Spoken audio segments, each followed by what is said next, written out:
السلام علیکم۔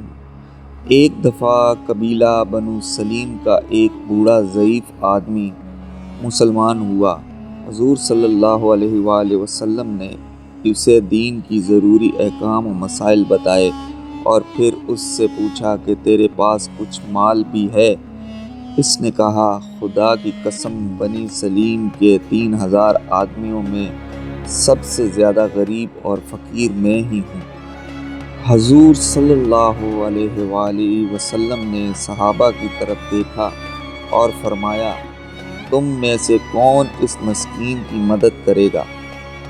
حضرت سعد بن عبادہ رضی اللہ تعالی عنہ اٹھے اور کہا، یا رسول اللہ صلی اللہ علیہ وآلہ وسلم، میرے پاس ایک اونٹنی ہے جو میں اس کو دیتا ہوں۔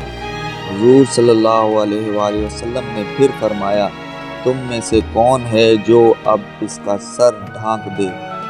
سیدنا علی المرتضیٰ رضی اللہ تعالی عنہ اٹھے اور اپنا امامہ اتار کر اس اعرابی کے سر پر رکھ دیا۔ پھر حضور صلی اللہ علیہ وآلہ وسلم نے فرمایا، کون ہے جو اس کی خوراک کا بندوبست کرے؟ حضرت سلمان فارسی رضی اللہ تعالی عنہ نے اعرابی کو ساتھ لیا اور اس کی خوراک کا انتظام کرنے نکلے۔ چند گھروں سے دریافت کیا لیکن وہاں سے کچھ نہ ملا۔ پھر حضرت فاطمہ الزہرا رضی اللہ تعالی عنہا کے مکان کا دروازہ کھٹکایا، پوچھا کون ہے؟ انہوں نے سارا واقعہ بیان کیا اور التجا کی کہ اے اللہ کے سچے رسول صلی اللہ علیہ وآلہ وسلم کی بیٹی، اس مسکین کی خوراک کا بندوبست کیجیے۔ سیدہ عالم رضی اللہ عنہا نے عابدہ ہو کر فرمایا، اے سلمان رضی اللہ تعالی عنہ، خدا کی قسم آج ہم سب کو تیسرا فاقہ ہے۔ دونوں بچے بھوکے سوئے ہیں لیکن سائل کو خالی ہاتھ جانے نہیں دوں گی۔ جاؤ یہ میری چادر شمعون یہودی کے پاس لے جاؤ اور کہو، فاطمہ بنت محمد صلی اللہ علیہ وآلہ وسلم کی یہ چادر رکھ لو اور اس غریب انسان کو تھوڑی سی جنس دے دو۔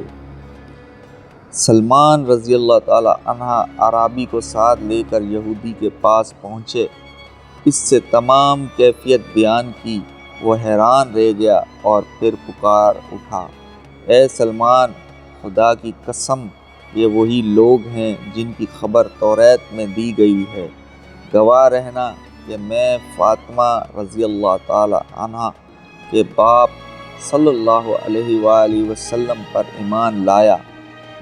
اس کے بعد کچھ غلہ حضرت سلمان رضی اللہ تعالی عنہ کو دیا اور چادر بھی سیدہ فاطمہ رضی اللہ تعالی عنہ کو واپس بھیج دی۔ وہ لے کر ان کے پاس پہنچے۔ سیدہ رضی اللہ تعالی عنہ نے اپنے ہاتھ سے اناج پیسا اور جلدی سے اعرابی کے لیے روٹی پکا کر حضرت سلمان رضی اللہ تعالی عنہ کو دی۔ انہوں نے کہا، اس میں سے کچھ بچوں کے لیے رکھ لیجئے۔ جواب دیا، سلمان جو چیز خدا کی راہ میں دے چکی وہ میرے بچوں کے لیے جائز نہیں۔ حضرت سلمان رضی اللہ تعالی عنہ روٹی لے کر حضور صلی اللہ علیہ وآلہ وسلم کی خدمت میں حاضر ہوئے۔ حضور صلی اللہ علیہ وآلہ وسلم نے وہ روٹی اعرابی کو دی اور فاطمہ الزہرا رضی اللہ تعالی عنہ کے گھر تشریف لے گئے۔ ان کے سر پر اپنا دست شفقت پھیرا، آسمان کی طرف دیکھا اور دعا کی، بار الہی، فاطمہ رضی اللہ تعالی عنہ تیری کنیز ہے، اس سے راضی رہنا۔